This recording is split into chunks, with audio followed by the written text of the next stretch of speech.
Hello ATM, this is going to be a video lesson over 3-6, the group portion. And if you'd like to follow along in your textbook, we are going to be on page 361. There are a lot of problems in today's lesson, so I'm going to run through them fairly quickly. If you ever feel like I'm going too fast, don't be afraid to pause the video and catch up a little bit. So number 1 says, earlier in this unit, we put a lot of energy into modeling the cost of taking a cab in Vegas. There was an initial charge of $5.10 to get into the cab, plus $2.60 per mile. Is this an example of direct variation? Explain. Based on what we talked about yesterday, I went ahead and pre-wrote the answer. No, the graph that we were talking about before with the mileage in the cab, that graph starts at 0,510 because at 0 miles, you still have to pay $5.10. And remember what we talked about on Tuesday, for direct variation, the graph must go through 0, 0. So therefore, no, the cab example is not an example of direct variation. Also, you might remember the formula for the cab was the cost equals 2.6 per mile plus 5.1. And because of the 5.1, it's not in the form y equals kx. And in order to be direct variation, it has to be in that form. All right, now let's talk about a painful experience that we all must go through at some point, buying gasoline.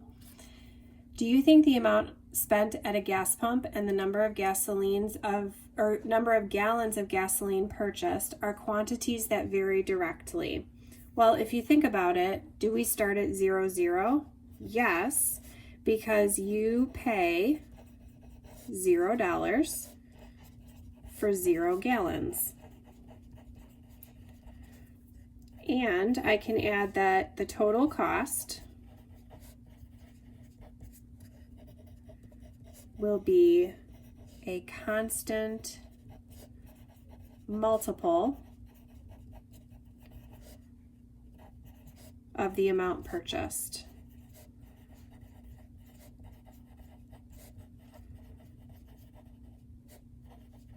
Okay, let's say you stop in at the local gas station just to buy an energy drink and you don't pump any gas. How much would you pay for 0 gallons of gas? Of course, $0. Now it says if 5 gallons of gas costs $11.10. So we're going to focus on this rate for quite a few questions. How much would you expect to pay if you double the amount purchased in 10 gallons? So we're going to take the 2 and multiply by the 11.10, and that gets us $22.20. Okay.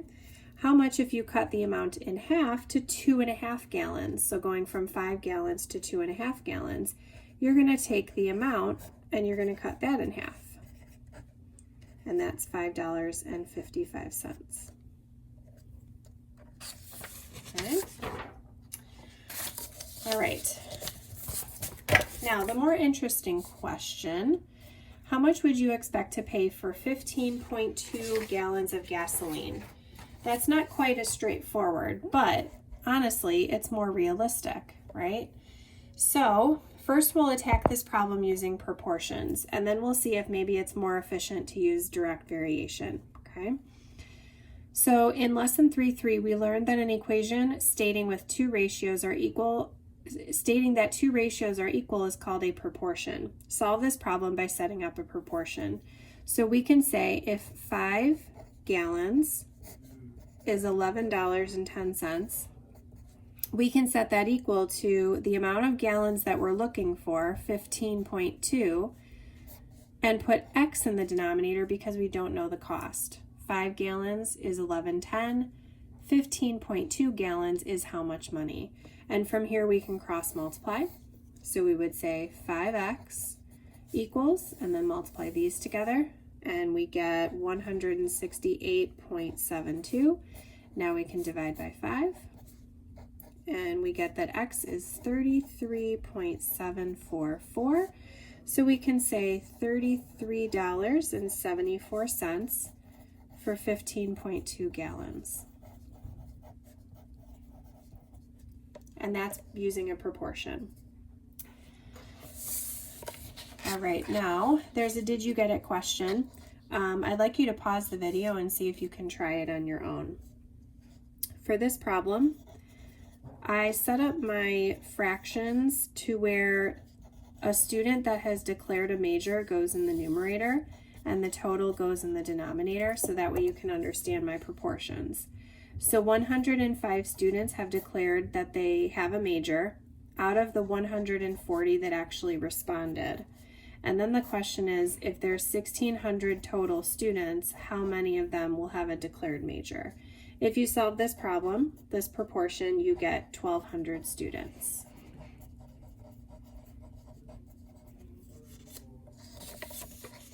All right. Number 7. Now let's see how we can solve the gasoline problem using direct variation instead of the proportion.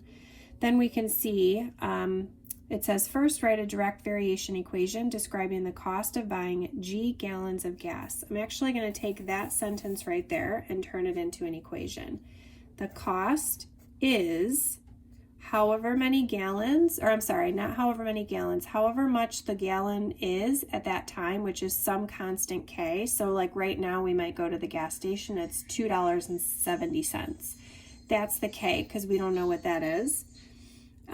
But it's the cost of buying however many gallons of gas, which we'll use G. Okay. Now we know that 5 gallons cost $11.10. So plug those values into your variation equation. So the 11.10 is going to go in for my cost, and the 5 is going to go in for G.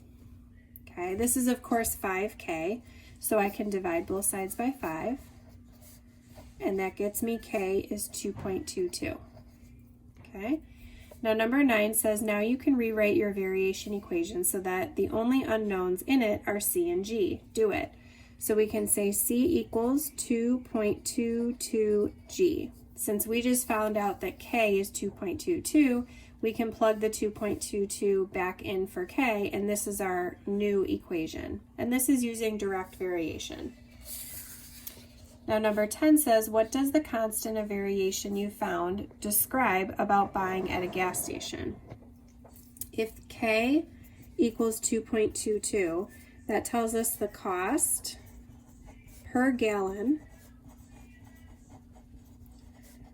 is $2.22.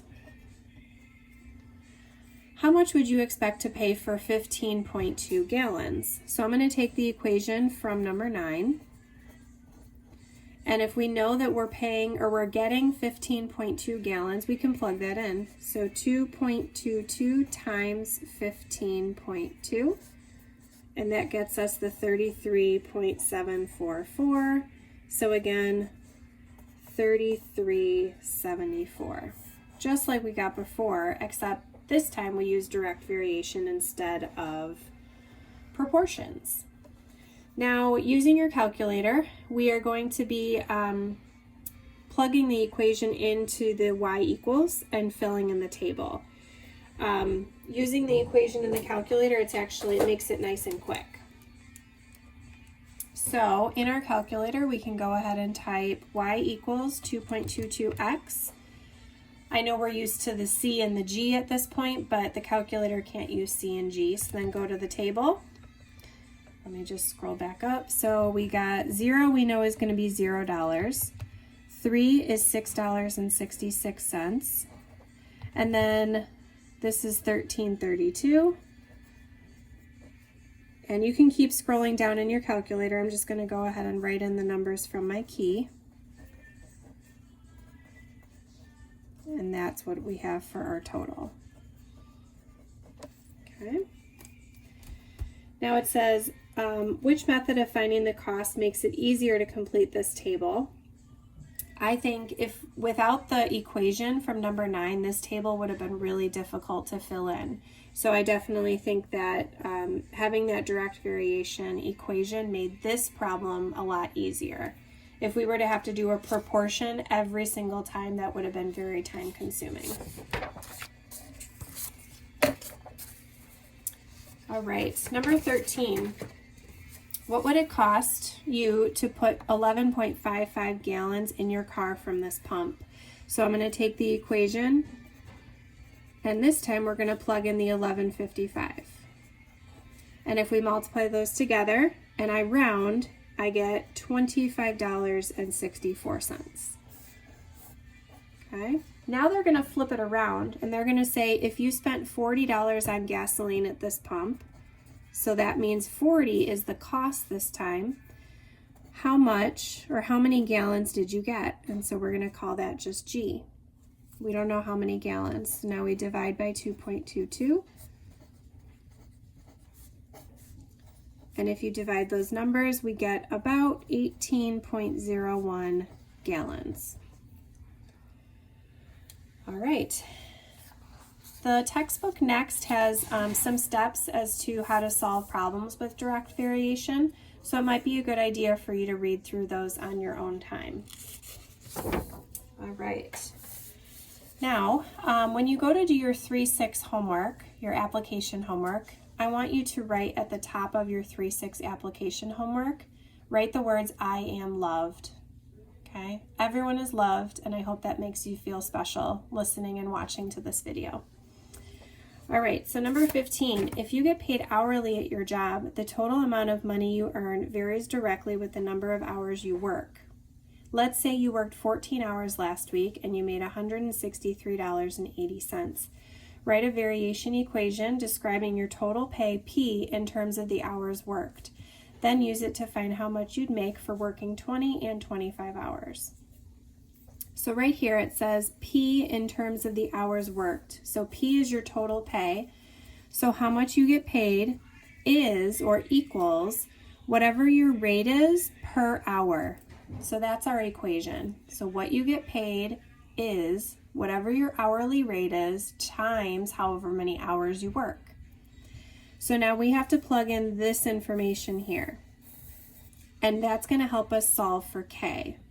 So the 163.8 equals K times 14. And what we're doing right now is we're trying to figure out what is your hourly rate. So we're going to divide by 14, and that tells me that K is 11.7. So you get paid $11.70 per hour. Now what we can do is go back and we can write an actual equation. This equation here tells us or can help us find how much your pay is going to be for any amount of hours that you work. Okay, so now let's do that for 20 hours. If you work 20 hours, we're going to plug 20 in for H, and that tells us you made $234. If you worked 25 hours, we are going to plug the 25 in for H, and that tells us you made $292.50. All right, so now there's a did you get it question. I'd like you to pause the video and see if you can get this question right without looking ahead. All right, so this one's about test questions. It says, the number of points that you get varies directly with the number of questions you get right, okay?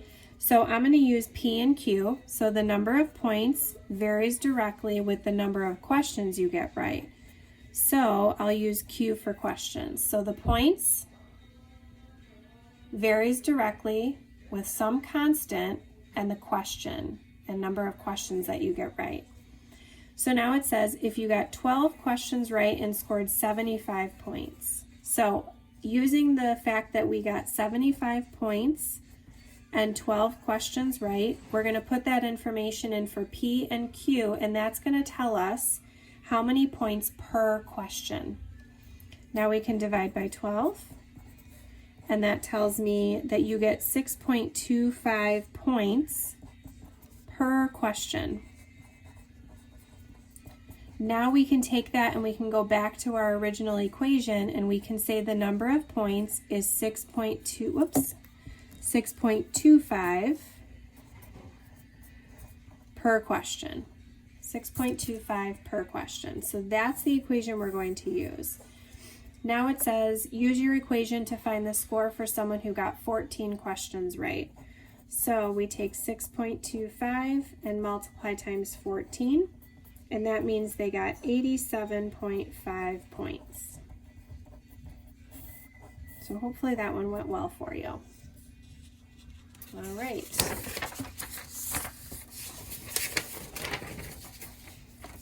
This next slide, it has number 16 on it, and then it has a couple of ideas for you to read through. For the sake of making sure that this video is not too long, I did decide to skip this section in this particular slide. All right, so it says the best gift, and this is the author speaking, the best gift I got for my birthday last year was my very own mini me. Not a living one. Okay, this author is kind of strange, but he got a bobblehead made to look just like him. Okay. When scale models of real objects are made, the scale is often given as a ratio. In this case, the ratio of his bobblehead size to the real thing, which is of course his body, is 1/13. My mini me is 5.82 inches tall.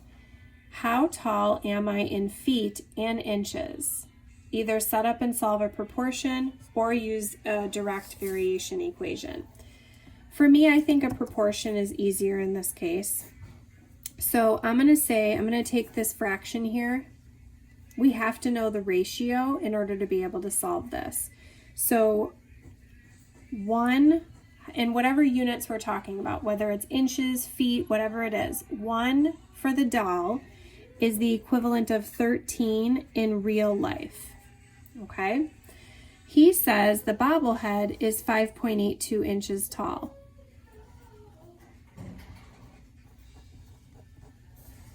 Okay. So if 1 for the doll is equivalent to 13 for in real person, then 5.82 inches for the doll is how many in real life? Now we can cross multiply and we get 1x, so this way 1 times x equals, and then we multiply the 13 times the 5.82, and that gets us the 75.66. So that tells us that he is 75.66 inches tall. Now in order to get his height in feet and inches, we're going to take the 75.66 and divide by 12. And that means he is about 6 feet and 3.67 inches. Okay, if we divide by 12. All right, number 18, the actual mini-me from the Austin Powers movie is 32 inches tall. If he had a bobblehead made at the same scale as mine, how tall would it be? So I want you to pause the video and try this one.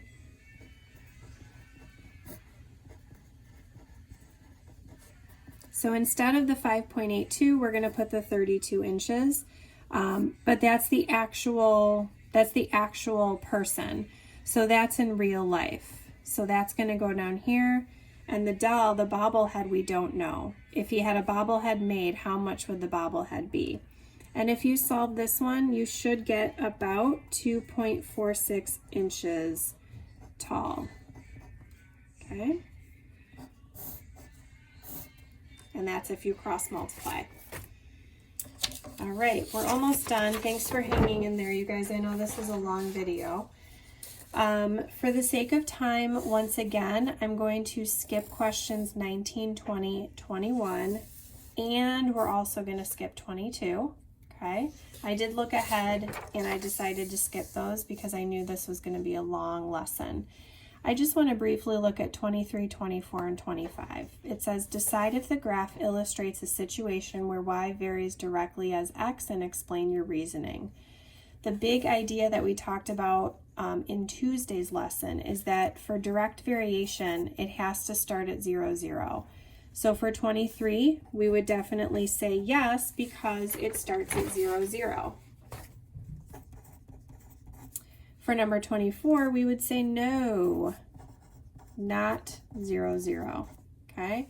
And then of course 25, we would say yes because it goes through 0, 0. What I want to point out is that for 23, we have a positive slope. For 25, we have a negative slope, and both of them are okay. They're both direct variation, so it doesn't matter whether you have a positive or a negative slope, but it has to start at 0, 0 for it to be direct variation. All right, guys, that's all I have for you for 3-6 group. Make sure when you go to do the homework that you write what I told you to write at the top of your paper. All right, you have a good rest of your day, and let me know if you guys have any questions. Bye.